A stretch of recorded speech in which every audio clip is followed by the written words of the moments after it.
Lesson 38 is dealing with Chapter 8 here on quadratics. For this first lesson here, you're just going to give you a quick review. No notes required here. Just kind of sit back and watch this sample problem. Sketch the graph of each function, find the x-intercepts and the y-intercept of each graph. Well, we don't know all the ins and outs of graphing quadratics, and we know it's a graph, or it's a quadratic graph because x is squared here. It says to use x values -1 to 3. That's what we're going to put into our table. So when we make a table, when we don't know the shortcuts, we're going to make an xy table, and it says to use values from -1 to 3. So basically what's going to happen here is we're going to go ahead and throw in -1 into that equation here that we have f of x, which is a function of x, meaning basically y, equals x squared minus 2x. So I'm going to go ahead and throw in -1 into that equation there. So we have -1 here. That is going to be squared, and we're going to minus by 2x. Again, x being -1. -1 squared would give us 1, and then we'd have -2 times -1, which is a positive 2. So when we put in -1, our output for y is going to be 3. We'd go ahead and fill in the next set of information. We put in 0, we do the same concept, we'd wind up with 0. When we put in 1 into that equation, we'd wind up with -1.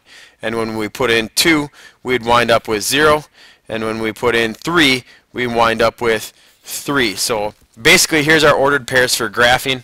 And again, we set this table up because we don't know the shortcuts like we do when we graph linear functions. So using my table there that we had on the previous page here, we are going to use those ordered pairs and plot them on a coordinate plane. When we plot these on on a coordinate plane, you may need to change the intervals of the graph. I do not need to change the intervals of my graph, because if I look back, my smallest x value is -1. My largest x value is going to be 3, so my graph would suffice. And also my y value, the highest y value is 3, and the smallest y value is -1. So this graph here would cover it. So I don't need to state that this graph is going up by 2's.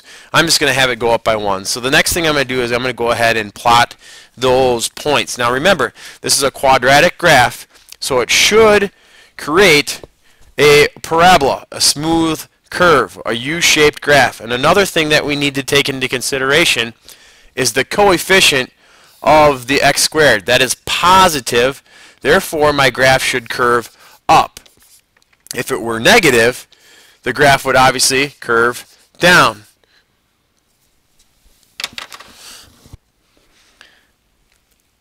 I've now plotted the points from that table there. As you can see, that this graph would open up, and a good indication from the equation there, you saw that the coefficient was a positive 1x squared when I look back here, so it's going to open up. Now I can go ahead and make that smooth curve. Once I get that smooth curve on the graph, the parabola, the next thing it asks for me to do is to go ahead and state what my x and my y intercepts would be. In this case, looking at the graph, obviously just looking at a graph, it would be an estimate. The x-intercept, where across the x-intercept would be 0 and 2, and my y-intercept, where it would intersect the y-axis, is going to be at 0.